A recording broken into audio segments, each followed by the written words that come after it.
Today I want to discuss a simple book that changed my life. This book has helped me avoid so many negative situations and has made so much magic happen in my life. It's honestly been like a cheat code, like the same type of cheat code you would type in GTA San Andreas to help you get ahead of the game. This book is called The 7 Spiritual Laws of Success by Deepak Chopra, a guide to fulfilling your dream. I started reading in 2012 when I was able to choose the things I wanted to read, but I discovered this book in 2016 when I moved from New York to Houston, Texas. And in that time, there was a lot going on and I felt kind of stuck. And listen, I read my DMs as much as possible on Instagram, and the way the energy is, I feel like a lot of you guys have just been stuck, and we're going into the new year.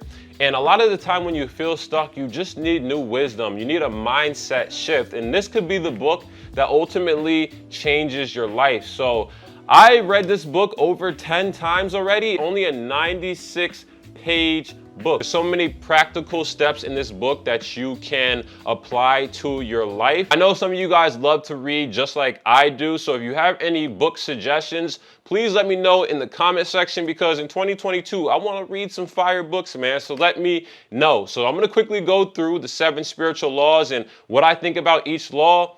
Let's get started. First law is the law of pure potentiality, also known as pure consciousness or self-awareness, knowing who you truly are. Because when you know who you truly are, you have access to the source, okay? The source being the creator, God, the universe, nature, all these things are all this powerful energy, okay? When you're connected to the source, you are like a magnet. You can attract anything you want into your life, but what stops you from being connected to your spirit? The ego. And the ego works in very mysterious ways. That's not who you truly are. That's just the mask that you wear to get around day to day, basically. Now, things to watch out for when it comes to the ego. That is validation, seeking validation. You need likes to feel good. You need followers. You need views to feel good. You need people to tell you this and tell you that. You don't feel good from within because you don't have that self-love. The need to control others, that's the ego. When you operate in fear, that's the ego. Be who you truly are, and as always, stay true to self, because that's where your purpose lies. And you can actually pursue your purpose when you are connected to the spirit. Law number 2 is the law of giving and receiving. Giving and receiving without expectations of receiving. I feel like a lot of the time people give and they're like, where's my blessing? Where's my blessing? Let the universe take care of that, okay? Giving is something that is a blessing, right? It's the flow of life. Give and receive. If you want love, learn to give love. If you want respect, give respect. If you want attention and appreciation, learn to give attention and appreciation. Third is the law of karma, or cause and effect.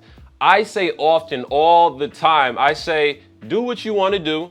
Just be willing to deal with the consequences of your action. This is when pure potentiality, the first law, really matters. You got to be conscious. You have to be calm in every moment, because what you do right now, there's going to be an effect of that, okay? So cause and effect. Be conscious in every single moment, because there's consequences, good or bad, for every action you make. The fourth law is the law of least effort. And I want to read this quick part. The first thing is to accept people, situations, and events as they are, not as you wish they were in this moment. Everything is okay. You don't need to stress situations. You don't need to stress people's actions, what they think about you. Just be in peace. Just live. Because once you expect people to think the way you do, move the way you do, all that does is create turbulence in your mind. The fifth law is the law of intention and desire. I'm gonna try to keep this as simple as possible because it can get complicated. Now, your intention, okay? Be intentional with everything you do, because if you're not, then it can lead to a lot of confusion and self-doubt. So if you want a beautiful home in 2022, write down on a piece of paper, in 2022, I want to own a beautiful home located in blah, blah, whoop-de-whoop. Read it at nighttime before you go to sleep, and read it in the morning when you wake up. That is intentional. You're setting your intention on that home. And the desire is going to basically be the alley-oop, okay? Your desire is you expressing yourself, expressing your intention. So that is going to be your action. Your desire is going to be the thing that is the motor, basically. It's going to keep you going. You desire that beautiful home. So know your intention and then follow up with the desire to make it happen. Next is the law of detachment. This is probably my favorite one. This is relinquishing your idea of how you feel things should be, right? We always have an idea of how we think things will look in our life or whatever our dreams are. Whenever it goes in a different direction, a lot of people get stressed, but relinquish your idea of how you think things should be because there's a better plan for you, okay? First of all, it's not even your plan. This is the Creator's plan. So just let things happen. Detach yourself from how you think things are supposed to be. Let things just be. Step into the unknown. It's okay to be uncertain. And I feel like a lot of the times when people are uncertain, they stress themselves out. That's all right. That's a completely fine feeling because that's allowing more opportunity into your life. When you're open to new things happening in your life, then instead of how you feel like things should be, the amount of magic. This is the magic I was talking about in the beginning of the video. Detach yourself from those things and also detach yourself from the past and detach yourself from the future. Live in the present moment because that is where all the infinite power is. And the last one is the law of Dharma, also known as purpose in life. And this is so important because a lot of people feel like they have no purpose. But when you ask, you shall receive, okay? Now, first things first, your purpose is to discover who you truly are, right? Discover who your true self is. Tap into the pure potentiality, meditate, ask yourself questions.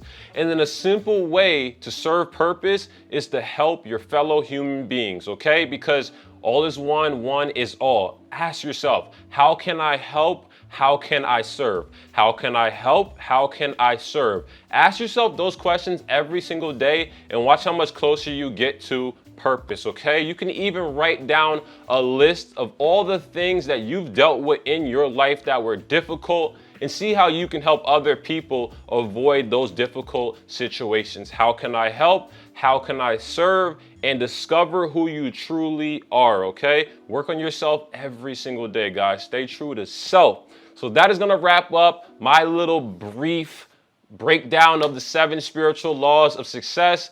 If you made it to the end, you are a real one and you just got some valuable information. This book only cost me $9. Think about what some people spend $9 on. And this is the book that can change your life. I just gave you guys a glimpse. If you purchase this book and you read all the information, oh my gosh, a freaking life changer, pure magic. But thank you guys so much. As always, stay true to self and I will see y'all in the next one. I'm out.